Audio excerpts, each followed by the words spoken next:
Good morning दोस्तों। सुबह की गर्मा गर्म चाय के साथ मैं हूं आपका दोस्त ऋतुराज। नया दिन है, नई सुबह है, तो नई जानकारियां भी होनी चाहिए। करंट अफेयर्स के साथ, डेली का करंट अफेयर्स के साथ मैं आपके लिए लेकर आया हूं क्विज। सब्सक्राइब करिए मेरे चैनल को। अगर वीडियो पसंद आए तो लाइक करना ना भूलिए।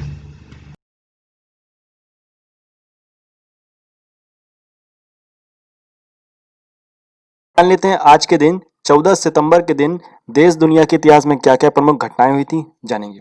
तो सबसे पहले हमारे पास है 1949 को 1949 को संविधान सभा ने हिंदी को भारत की आधिकारिक भाषा का दर्जा दिया था। आज ही के दिन हिंदी को भारत की आधिकारिक भाषा का दर्जा मिला था।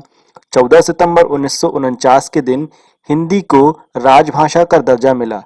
तब से हर साल यह दिन हिंदी दिवस के तौर पर मनाया जाता है। तो हमारे लिए एक और काम की चीज मिल गई भाई यहाँ पे कि 14 सितंबर को भारतीय हिंदी दिवस मनाया जाता है। हिंदी भाषा दिवस भी इसको बोला जाता है। लेकिन कुछ चीजें यहाँ पे और जान लेते हैं। क्या आप जानते हैं कि हिंदी दिवस क्यों मनाया गया था? इसके पीछे एक बहुत बड़ी कहानी है। इसके पीछे क्या कहानी थी वो हम जानते हैं। दरअसल साल 1947 में जब अंग्रेजी हुकूमत से आज़ाद हुए हम, तब देश के सामने भाषा को लेकर एक बहुत बड़ा सवाल खड़ा हो गया था। क्योंकि भारत में सैकड़ों भाषाएं थी और बोलियां बोली जाती थी। 6 दिसंबर 1946 में आज़ाद भारत का संविधान तैयार करने के लिए एक संविधान सभा का गठन हुआ। संविधान सभा ने अपना काम 26 नवंबर 1949 को कंप्लीट करके संविधान को अंतिम रूप की मंजूरी दे दी। चलिए ठीक है, हमको काम की चीज और क्या मिल गई यहाँ पे कि 26 नवंबर को हमारा संविधान कंप्लीट हो गया था। 1949 में 26 नवंबर को आजाद भारत का अपना संविधान 26 जनवरी 1950 को पूरे देश में लागू हो गया था। ये तो हम सभी जानते हैं। नया क्या है? तो नया क्या है वो अब देखते हैं। लेकिन भारत की कौन सी राजभाषा चुनी जाएगी? भाई कोई ना कोई राजभाषा होनी चाहिए ना। देश की किसी भी देश की एक राजभाषा होती है, राष्ट्रभाषा होती है। तो बात यह हो गई कि भारत की कौन सी भाषा को राष्ट्रभाषा चुना जाए। यह मुद्दा काफी अहम था। काफी सोच विचार करने के बाद हिंदी और अंग्रेजी को नए राष्ट्र की भाषा चुना गया। संविधान सभा ने देवनागरी लिपि में लिखी हिंदी को अंग्रेजी के साथ राष्ट्र की आधिकारिक भाषा के तौर पर स्वीकार किया। ठीक। 14 सितंबर 1949 को भारतीय संविधान सभा ने एक मत से निर्णय लिया कि हिंदी ही भारत की आधिकारिक राजभाषा होगी। अब कुछ ना कुछ विरोध भी होना चाहिए। कुछ विरोध हुआ था। क्या हुआ था? अंग्रेजी भाषा को लेकर क्या विरोध हुआ था? 14 सितंबर 1949 को संविधान सभा ने एक मत से निर्णय लिया कि हिंदी ही भारत की राजभाषा होगी। अंग्रेजी भाषा को हटाए जाने की खबर पर पूरे देश में कुछ हिस्सों में विरोध चालू हो गया, विरोध प्रदर्शन चालू हो गए। तमिलनाडु में जनवरी 1965 में भाषा विवाद को लेकर दंगे भी हुए थे। फिर भी उसके बाद भी सारे काम अच्छे चलते रहे और 14 सितंबर के बाद से हमारी जो आधिकारिक भाषा थी हिंदी भाषा को राष्ट्रभाषा बना दिया गया। देश के पहले प्रधानमंत्री जवाहरलाल नेहरू ने कहा कि इस दिन के महत्व को देखते हुए हर साल 14 सितंबर को हिंदी दिवस मनाया जाएगा। और साथ ही साथ मैं बता दें आपको, पहला हिंदी दिवस जो है वो 14 सितंबर 1953 में मनाया गया था। तो यहाँ पे हमको बहुत सी काम की चीजें क्या मिल गई। यहाँ पे हमको मिल गया कि भाई हमारा संविधान कब तैयार हो गया था। ठीक है। उसके बाद फिर 14 सितंबर को 1953 को हमने पहली बार हिंदी दिवस मनाया था, ये भी हमने जान लिया। तो ये सारी चीज हमने यहाँ पे जान ली। चलिए अब आगे बात करेंगे और क्या घटनाएं हुई थी। 1891 में एम्पायर स्टेट एक्सप्रेस नाम की एक ट्रेन ने न्यूयॉर्क सिटी से बफेलो तक 702 किलोमीटर की दूरी 7 घंटे 6 मिनट में पूरी की थी। इस दिन ट्रेन अपनी सबसे उच्चतम स्पीड 132 किलोमीटर प्रति घंटे की रफ्तार से चली थी, जबकि इसकी औसतन स्पीड जो है वो कितनी है, 98.8 किलोमीटर प्रति घंटा थी। सबसे ज्यादा स्पीड में चली थी इसी दिन। 1960 के दिन organisation of the petroleum exporting countries का गठन हुआ था। यही जो है क्या पूरे वर्ल्ड के अंदर पेट्रोल्स के रेट तय करती है और कैसे एक्सपोर्ट करना है, सारी चीजें का गठन इसी कमेटी के थ्रू होता है। ये एक ऑर्गेनाइजेशन बनाया गया था। 1985 में ब्रिटेन के पूर्व सोवियत संघ ने 25 राजनयिकों को जासूसी के आरोप में देश छोड़ने का आदेश दिया और इसको देखते हुए जैसा को तैसा करने की नीति को अपनाते हुए सोवियत संघ ने भी रूस में कार्यरत 25 ब्रितानी राजनयिकों को फौरन देश छोड़ने का आदेश दे दिया था। तो यहाँ पे काम की चीज क्या मिल गई, ब्रिटेन में 25 राजनयिक जो थे जासूसी करते हुए पकड़े गए थे, तो उनको ब्रिटेन ने बोला कि भैया अपने अपनी कंट्री में जाइए, भागिए यहाँ से। तो इसी चीज को देखते हुए रूस ने भी ब्रिटेन के 25 राजनयिकों को जैसे को तैसा नीति करते हुए, मतलब जैसा आपने किया है वैसा ही हम करेंगे, उनको भी बोल दिया कि आप अपने देश में जाइए, हम यहाँ नहीं रख सकते आपको। चलिए आगे बढ़ेंगे। 1982 में हॉलीवुड के जानी मानी अभिनेत्री मोनाको, बहुत फेमस अभिनेत्री थी पुराने जमाने की हॉलीवुड की, मोनाको की राजकुमारी ग्रेस कैली की मांटे कार्लो में एक कार दुर्घटना में मृत्यु हो गई थी। सन 2000 में माइक्रोसॉफ्ट ने विंडोज एमई लॉन्च किया था, विंडोज मिलेनियम लॉन्च किया था 2000 में माइक्रोसॉफ्ट ने। चलिए, तो ये तो था हमारा 14 सितंबर की घटनाएं। कल के दिन संडे था, तो संडे को हमारी क्लास होती नहीं है, इसलिए हम 13 सितंबर की भी कुछ प्रमुख घटनाएं देख लेंगे, क्योंकि हमारा कोई भी दिन छूटना नहीं चाहिए।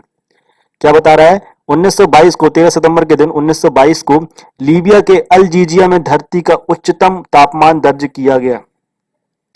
छाया में नापा गया, मतलब शेडो में, परछाई में नापा गया था। यह तापमान 136.4 डिग्री फ़ारेनहीट नापा गया था। इसको अगर सेल्सियस से बोलेंगे तो 58 डिग्री सेल्सियस नापा था। बहुत ज्यादा तापमान यहाँ पे नापा गया था। अभी तक के इतिहास में सबसे ज्यादा 1922 में नापा गया था, 13 सितंबर के दिन। 1947 में भारतीय प्रधानमंत्री जवाहरलाल नेहरू ने, प्रथम प्रधानमंत्री भारतीय जवाहरलाल नेहरू जी ने 40 लाख हिंदुओं और मुसलमानों के पारस्परिक स्थानांतरण को सुझाव दिया था।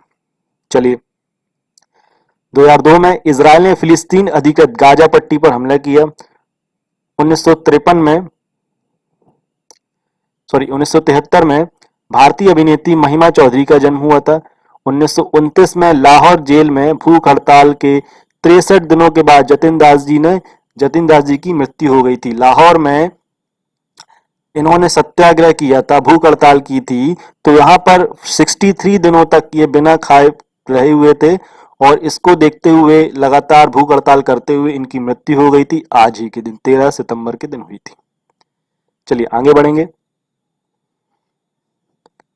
आ जाते हैं वापस अपने करंट अफेयर्स के क्विज की तरफ। पहला क्वेश्चन है यहाँ पे, रेटिंग एजेंसी क्रिसिल के अनुसार वित्त वर्ष 2020-21 में देश की जीडीपी में निम्न में से कितने प्रतिशत की गिरावट दर्ज की जा रही है। ये इन्होंने प्रेडिक्शन दिया था, आपको इसका आंसर बताना है। 9%, 5%, 7% या फिर 6%। रेटिंग एजेंसी क्रिसिल 2020-21 में भारतीय जीडीपी कितनी गिरावट होने वाली है, आपको बताना है। चलिए, इसका आंसर आप मुझे कमेंट में दीजिए। अगर आपने मेरे चैनल को अभी तक सब्सक्राइब नहीं किया है तो प्लीज इसे सब्सक्राइब करिए, और पसंद आता है आपको अगर वीडियो तो प्लीज इसे लाइक करिए, ज्यादा से ज्यादा शेयर करिए, और अगर आपको इसके आंसर आते हो तो प्लीज कमेंट करते जाइए। चलिए, इसका आंसर रहने वाला है 9%। रेटिंग एजेंसी क्रिसिल ने कहा कि वित्त वर्ष 2020-21 में भारत के सकल घरेलू उत्पाद, जिसको जीडीपी बोल सकते हैं, ग्रॉस डोमेस्टिक प्रोडक्ट में 9% की गिरावट आ सकती है। एजेंसी ने कहा कि कोरोना संक्रमण अब भी अपने पीक पर नहीं पहुंचा है, और भारत सरकार पर्याप्त रकम भी खर्च नहीं कर रही है, बचा रही है। भारत सरकार द्वारा जारी आंकड़ों के अनुसार इस वित्त वर्ष की पहली यानी जून तिमाही में जीडीपी 23.9% की जबरदस्त गिरावट पर आई थी। क्रिसिल का अनुमान है कि अक्टूबर में खत्म होने के बाद इस वित्त वर्ष की दूसरी तिमाही में इकोनॉमी 12% की गिरावट आने वाली है। वाकई बहुत ज्यादा परेशानियां जा रही है, महंगाई बढ़ती जा रही है, तो जीडीपी तो गिरनी ही गिरनी है। यहाँ पर 12% गिरने की संभावना बताई गई थी। किसने बताई थी? यहाँ पे क्रिसिल ने बताया था।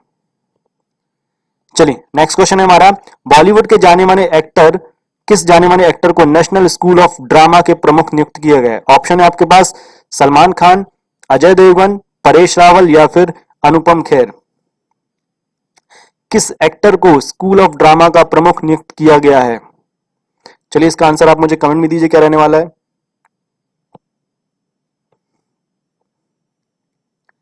चलिए, इसका आंसर है परेश रावल। बॉलीवुड के जाने माने एक्टर परेश रावल को नेशनल स्कूल ऑफ ड्रामा, जिसको एनएसडी भी बोला जाता है, का प्रमुख नियुक्त किया गया है।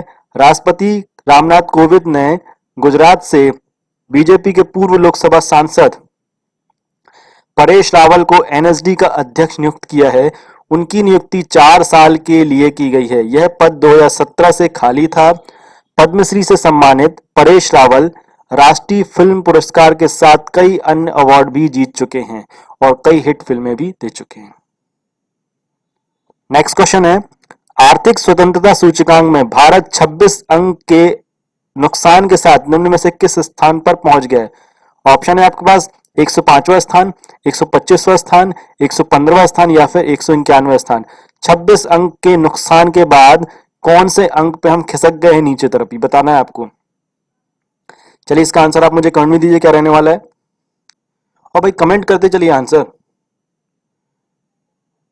चलिए इसका आंसर है 105वें स्थान पर। इस सूची में हांगकांग और सिंगापुर पहले और दूसरे स्थान पर दूसरे स्थान पर इस सूची में हांगकांग और सिंगापुर पहले और दूसरे स्थान पर हैं, और साथ ही साथ चीन जो है वो 125वें स्थान पर है। सूची में प्रथम 10 देशों में New Zealand, Switzerland, America, Australia, Mauritius, Georgia, Canada और आयरलैंड शामिल है। चलिए ठीक है। जापान की सूची में 20वां स्थान है, जर्मनी को 21वां स्थान मिल रहा है और इटली को 51वां स्थान मिल रहा है। फ्रांस को 58वां स्थान, रूस की जो स्थान है वो 89वां स्थान है, मतलब 89th रैंक है। ब्राजील को 105वां स्थान मिल रहा है। जिन देशों को सबसे नीचे स्थान मिला है उसमें अफ्रीकी देश Congo, Zimbabwe, Algeria, Iran, Sudan, Venezuela आदि शामिल हैं। तो हमारा यहाँ पे 105वां स्थान मिल रहा है हमको, यहाँ पे नीचे खिसक के हम 26 अंक खिसक के 105वें स्थान पे आ गए हैं आर्थिक स्वतंत्रता सूचकांक। चलिए बात कर लेंगे नेक्स्ट क्वेश्चन की तरफ। कर्मचारी भविष्य निधि संगठन जिसको हम ईपीएफओ बोलते हैं, एम्प्लॉयमेंट प्रोविडेंट फंड ऑर्गेनाइजेशन ने अपने खाता धारकों की दुर्घटना या बीमा से होने वाली मौत के कारण उनके नॉमिनी को कितने लाख रुपए बीमा देने की घोषणा की है। अगर किसी कारणवश से दुखद घटना हो जाती है जो खाता धारक होगा, तो उसके नॉमिनी को कितने लाख रुपए का बीमा देने की घोषणा की है ईपीएफओ ने। ऑप्शन है आपके पास 10 लाख, 5 लाख, 7 लाख या फिर 4 लाख। चलिए इसका आंसर आप मुझे कमेंट में दीजिए कितना रहने वाला है।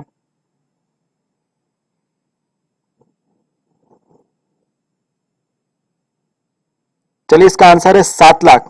कर्मचारी भविष्य निधि संगठन ईपीएफओ के तहत आने वाले कर्मचारियों की मृत्यु पर उनके आश्रितों को मिलने वाले मैक्सिमम एश्योरेंस की लिमिट बढ़ाकर 7 लाख कर दिया है। किसी भी ईपीएफ खाता धारक के निधन पर उसके परिवार को यह राशि मिलती है। यह बीमा राशि आखिरी 12 महीनों के वेतन के आधार पर तय होगी। ईपीएफओ के कर्मचारी जमा लिंक बीमा, जिसको ईएलडीआई भी बोला जाता है, योजना के तहत सभी ईपीएफ खाता धारकों को अनिवार्य बीमा कवर प्रदान किया जाता है। प्राकृतिक बीमारी या दुर्घटना के कारण खाता धारक की मृत्यु होने की स्थिति में नामित व्यक्तियों की इस राशि का एक मुश्त भुगतान भी किया जाता है।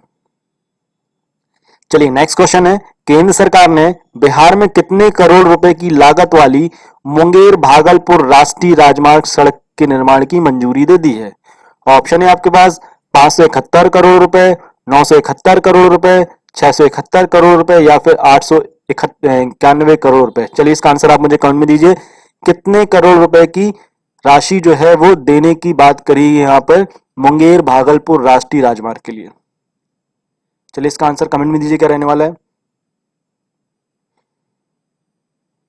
चलिए इसका आंसर रहने वाला है 971 करोड़ रुपए। केंद्र सरकार ने बिहार में 971 करोड़ रुपए की राष्ट्रीय राजमार्ग परियोजना को मंजूरी दे दी। यह राष्ट्रीय राजमार्ग 80 पर 120 किलोमीटर लंबी परियोजना है।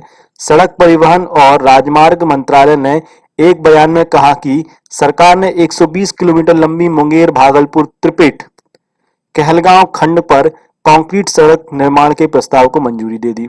मंत्रालय ने कहा कि मुंगेर भागलपुर 2 लेन की परियोजना होगी। उन्होंने इस सड़क खंड के तुरंत मरम्मत कार्यों के लिए 20 करोड़ रुपए जारी करने के भी आदेश दे दिए। यहाँ पर इन्होंने क्या कर दिया, कोई जब सड़क बनेगी तब बनेगी, पर अभी आप 20 करोड़ रुपए तो ले लो। किस चीज के लिए ले लो?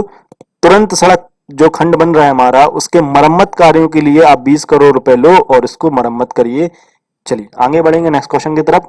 नेक्स्ट क्वेश्चन बता रहा है, विश्व आत्महत्या रोकथाम दिवस निम्न में से किस दिन मनाया जाता है? चलिए ऑप्शन है आपके पास 12 अगस्त, 10 अगस्त, 15 अगस्त, 15 मार्च या फिर 10 सितंबर। विश्व आत्महत्या रोकथाम दिवस निम्न में से किस दिन मनाया जाता है? चलिए इसका आंसर रहने वाला है 10 सितंबर। हर साल 10 सितंबर को विश्व आत्महत्या रोकथाम दिवस मनाया जाता है। इस दिन को मनाए जाने का उद्देश्य दुनिया भर में आत्महत्या को रोकने के लिए जागरूकता बढ़ाना है। वर्ष 2020 विश्व आत्महत्या रोकथाम दिवस का विषय क्या रहने वाला है?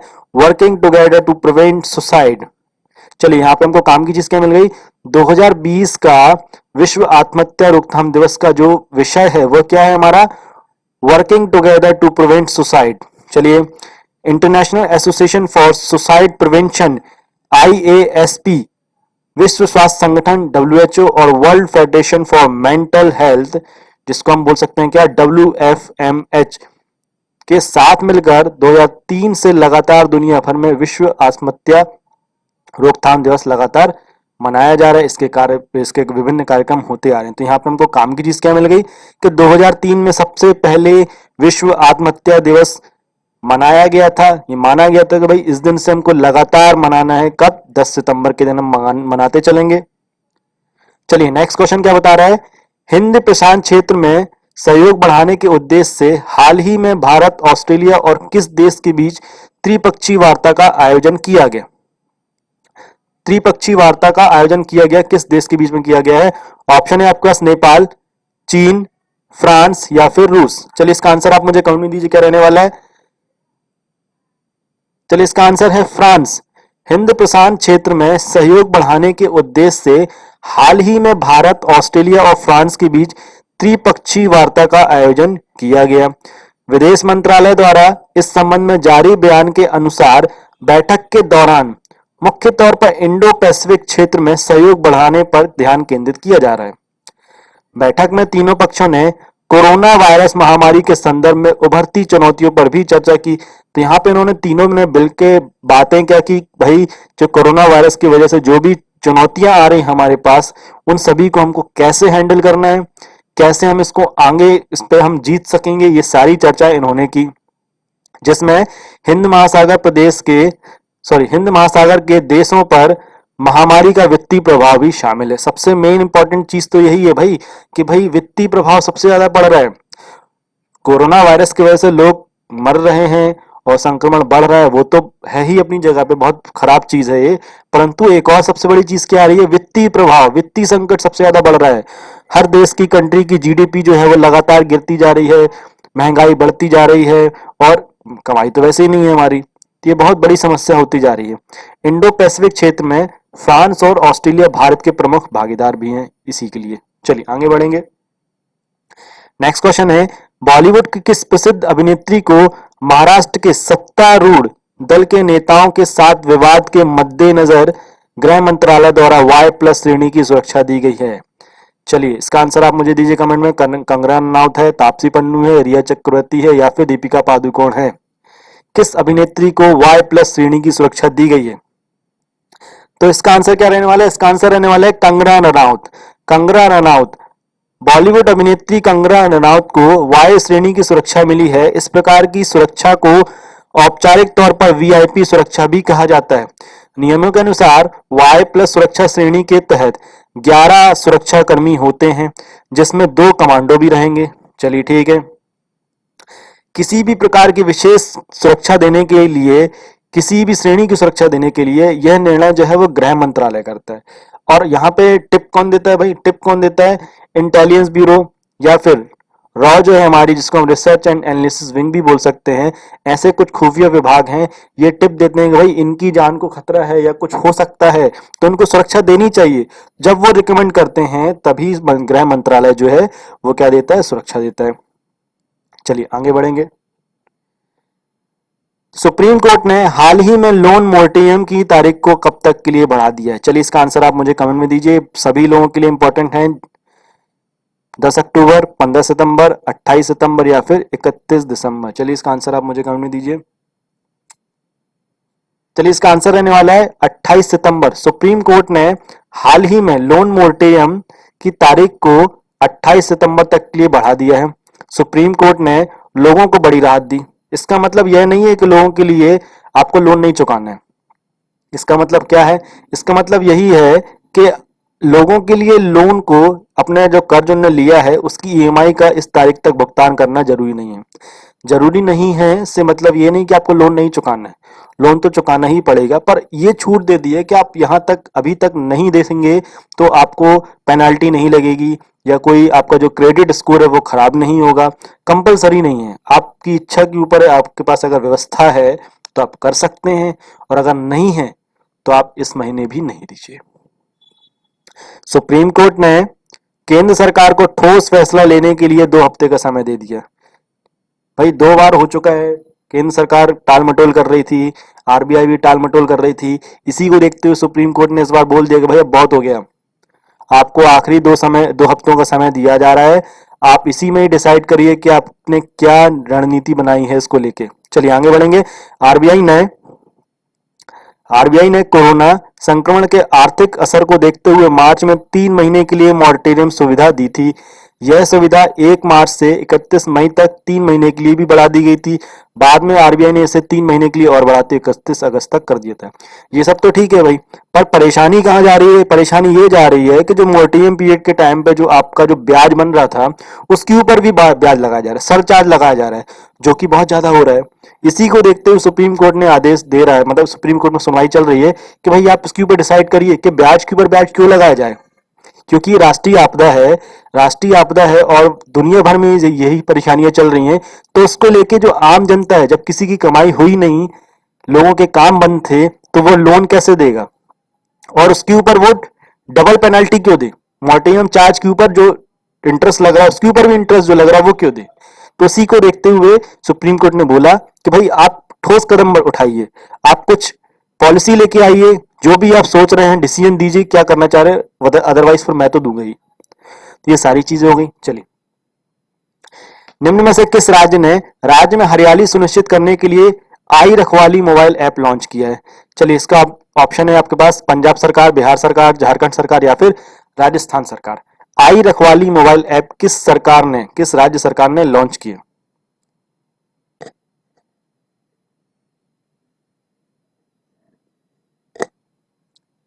चलिए, इसका आंसर रहने वाला है पंजाब सरकार। पंजाब सरकार ने राज्य में हरियाली बनाए रखने और पंजाब में पर्यावरण संरक्षण के लिए आई रखवाली ऐप को लॉन्च किया। यह ऐप लोगों को अधिक से अधिक पेड़ लगाने और ग्रीनरी सेवियर्स बनाए रखने के लिए प्रेरित करेगा। इस ऐप का उपयोग पेड़ों की अवैध कटाई के साथ साथ वनों को हो रहे किसी भी प्रकार की क्षति को रोकने के लिए भी किया जाएगा। तो ये सारी चीजें हमने यहाँ पे देख ली कि भाई ये क्यों बनाया गया है। ये ज्यादा से ज्यादा पेड़ लगाएं, पर्यावरण संरक्षण करें, किसी प्रकार का आप नुकसान ना करें, पेड़ों की कटाई ना करें, इन सबको अवेयरनेस बढ़ाने के लिए एक मोबाइल ऐप बनाया। चलिए, तो ये सब तो थी हमारे क्या आज के करंट अफेयर्स के क्वेश्चंस। अब कुछ आर्टिकल्स भी देख लेते हैं जो कि इंपॉर्टेंट हैं हर एग्जाम के लिए, क्या योजनाएं चल रही हैं, सारी चीजें हम देखेंगे। तो सबसे पहले एक और चीज आ रही है, प्रधानमंत्री आवास योजना ग्रामीणों के लिए है। प्रधानमंत्री पीएम मोदी ने 1.7 लाख घरों का उद्घाटन किया। मध्य प्रदेश के 2.25 लाख ऐसे परिवार जिनका गृह प्रवेश हो रहा है। पीए प्रधानमंत्री ने जो अपना जो भाषण दिया था उसमें ये बोला था, उन्होंने बहुत बधाई देता हूं मैं, जिनका गृह प्रवेश हो रहा है 2.25 लाख जो हैं उनका गृह प्रवेश, और उनको मैं बहुत बधाई देता हूं। इस बार आप सभी को दिवाली और सभी त्योहारों की बहुत बहुत खुशियां आपको मिलने वाली है, और ये खुशियां बहुत अच्छी होंगी। कोरोना काल चल रहा है, नहीं तो मैं आप लोगों के साथ में इस जीवन की सबसे बड़ी खुशी में आप लोगों के साथ में होता। ऐसा किसने बोला था? प्रधानमंत्री जी ने बोला था। चलिए, और इसी के साथ में और देख लेते हैं, प्रधानमंत्री नरेंद्र मोदी ने वीडियो कॉन्फ्रेंसिंग के जरिए मध्य प्रदेश में प्रधानमंत्री आवास योजना के अंतर्गत बने 1.75 लाख घरों के गृह प्रवेशम कार्यक्रम का उद्घाटन किया। यह कार्यक्रम में मध्य प्रदेश के मुख्यमंत्री शिवराज सिंह चौहान भी शामिल थे। तो वीडियो कॉन्फ्रेंसिंग के तरीके से इन्होंने इसका उद्घाटन किया दिल्ली से ही। चलिए आगे बढ़ेंगे, यहाँ पे कुछ और चीजें देख लेते हैं। ये जो मकान जो तैयार हुए हैं, जो घर बने हैं, ये 45 से 60 दिन में तैयार हुए हैं। इसके बारे में क्या जानकारी मिल रही है ये भी देख लेते हैं। प्रधानमंत्री मोदी जी ने कहा कि सामान्य तौर पर प्रधानमंत्री आवास योजना के तहत एक घर बनाने में औसतन 125 दिन का समय लगता है। कोरोना के इस काल में प्रधानमंत्री आवास योजना के तहत घरों को केवल 45 से 60 दिनों में ही बनाकर तैयार किया गया है।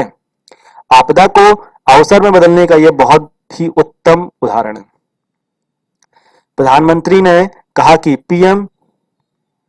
पीएम गरीब कल्याण अभियान से मध्य प्रदेश सहित देश के अनेक राज्यों में करीब 23,000 करोड़ रुपए का काम पूरा किया जा चुका है। साल 2016 में प्रधानमंत्री आवास योजना ग्रामीण की शुरुआत की गई थी। चलिए हमको एक और काम की चीज क्या मिल गई। प्रधानमंत्री आवास योजना की शुरुआत कब हुई थी? 2016 में हुई थी। देश भर में अब तक 1.14 करोड़ आवास बनाए जा चुके हैं, ऐसा प्रधानमंत्री जी बोल रहे हैं कि 1.1 करोड़ आवास बनाए जा चुके हैं। इस सरकारी रिकॉर्ड के हिसाब से आवास योजना ग्रामीण के तहत लाभार्थी को 100% अनुदान राशि के रूप में 1.2 लाख रुपए दिए जाते हैं। इसका 60% जो है वह केंद्र सरकार वहन करती है, जबकि 40% जो है वो राज्य सरकार वहन करती है। प्रधानमंत्री आवास योजना का लक्ष्य 2022 तक 2 करोड़ किफायती मकान बनाने का है। तो इनका लक्ष्य क्या है भाई? 2 करोड़ किफायती मकान बनाना है। और यहाँ पे 60% जो है वो केंद्र सरकार देती है, बल्कि 40% जो है वो वो कौन देता है? स्टेट गवर्नमेंट देती है। कितनी राशि दी जाती है? 1.2 लाख करोड़ रुपए, 1.2 लाख दिए जाते हैं। 60% केंद्र देता है, 40% स्टेट देता है।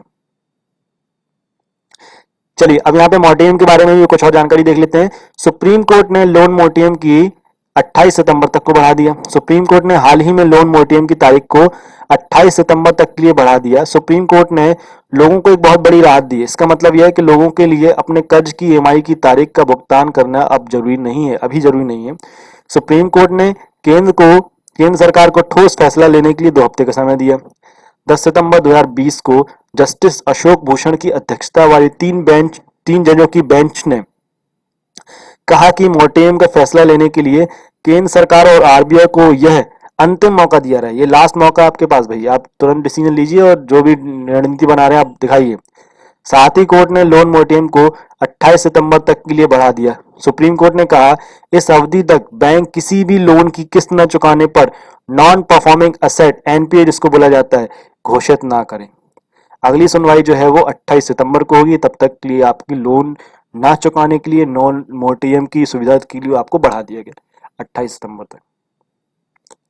प्रधानमंत्री मोदी जी ने लॉन्च की मत्स्य संपदा योजना। चलिए इसके बारे में जान लेते हैं। प्रधानमंत्री नरेंद्र मोदी ने 10 सितंबर 2020 को प्रधानमंत्री मत्स्य संपदा योजना PMMYS का शुभारंभ किया। इस योजना का मुख्य मकसद किसानों की आय दुगनी करने के सरकार के लक्ष्य रहेगा। मत्स्य पालन क्षेत्र का निर्यात भी बढ़ना चाहिए। प्रधानमंत्री ने इस अवसर पर स्वयं सहायता समूहों से जुड़ी महिलाओं और किसानों से बातचीत भी की। चलिए वीडियो कॉन्फ्रेंसिंग के जरिए इस आयोजन में प्रधानमंत्री नरेंद्र मोदी जी ने मत्स्य पालन तथा पशुपालन के क्षेत्र के लिए कई योजनाओं की शुरुआत भी की। इस योजना की शुरुआत बिहार से हुई। इसके साथ ही प्रधानमंत्री मोदी ने मोबाइल ऐप ई गोपाला का शुभारंभ भी किया। यह ऐप किसानों को पशुधन के लिए ई मार्केट प्लस उपलब्ध कराएगा। प्रधानमंत्री मत्स्य संपदा योजना को देश भर में मछली पालन बढ़ाने के लिए शुरू किया गया है। इस योजना का जो उद्देश्य है वो 5 सालों तक लगभग 20,050 करोड़ रुपए खर्च करने का बताया जा रहा है। चलिए इसका उद्देश्य क्या है ये भी देख लेते हैं। प्रधानमंत्री मत्स्य योजना का जो उद्देश्य है वो ये है कि इसका जो उत्पादन है, मछली का जो उत्पादन है वो कितना करना है? 150 लाख 150 लाख टन से बढ़ाकर 220 लाख टन तक करना है। चलिए अब जान लेते हैं ई गोपाला ऐप क्या है जो लॉन्च किया गया था। ई गोपाला ऐप के बारे में खुद प्रधानमंत्री जी ने ट्वीट करके बताया, ये हमारे मेहनती किसानों के लिए एक व्यापक नस्ल सुधार बाजार और सूचना पोर्टल प्रदान करता है। तो ये क्या करेगा भाई? सूचना देने वाला एक ऐप बनाया है। यह ऐप किसानों के प्रत्यक्ष उपयोग के लिए एक नस्ल सुधार बाजार और सूचना पोर्टल है। इस ऐप के जरिए कृत्रिम गर्भाधान, पशु की प्राथमिक चिकित्सा, टीकाकरण, उपचार आदि और पशु पोषण के लिए किसानों को मार्गदर्शन दिया जाएगा। ई गोपाला ऐप इन सभी पहलुओं पर किसानों को एक साथ समाधान भी करेगा। तो यहाँ पे काम की चीजें क्या मिल गई कि जो ई गोपाला ऐप जो है वो बनाया किस लिए गया है? पशुपालन के लिए। कृत्रिम गर्भाधान के लिए, पशुओं की प्राथमिक चिकित्सा के लिए, उनका टीकाकरण के लिए, उनको क्या खाना खिलाया जाए, क्या भोजन दिया जाए, कैसा पौष्टिक भोजन दिया जाए, पोषण दिया जाए, तो ये सारी जो जानकारियां थी वो एक ऐप में आसानी से उपलब्ध हो जाएंगी। और इसमें यहाँ पे डायरेक्ट कम्युनिकेट कर सकते हैं जो भी इनके जो एग्जीक्यूटिव्स होंगे, और सारी जानकारी यहाँ पे मिलेगी। तो ये ऐप बनाया गया था ई गोपाल है। तो ये तो था आज का हमारा करंट अफेयर्स। Thank you. हमारा क्या आज का करंट अफेयर्स। नेक्स्ट क्लास में हम पढ़ेंगे, कल की क्लास में मैं डेली आपके लिए लेके आने वाला हूँ, डेली हमारी क्लास रहने वाली है। कल हम फिर पढ़ेंगे कल का करंट अफेयर्स और सारी चीज़ों को जानेंगे। आशा करता हूँ आपको ये मेरा वीडियो पसंद आया होगा। अगर पसंद आया है तो लाइक करिए और ज़्यादा से ज़्यादा शेयर करिए। और अगर आपने इस चैनल को सब्सक्राइब नहीं किया है तो प्लीज़ इसे सब्सक्राइब करिए। हमारी क्लास रेगुलर चल रही है, मैथ्स की क्लास भी हमारी रेगुलर चल रही है, साइंस भी चल रही है, सारी क्लासेस हमारी रेगुलर चल रही हैं। Thank you.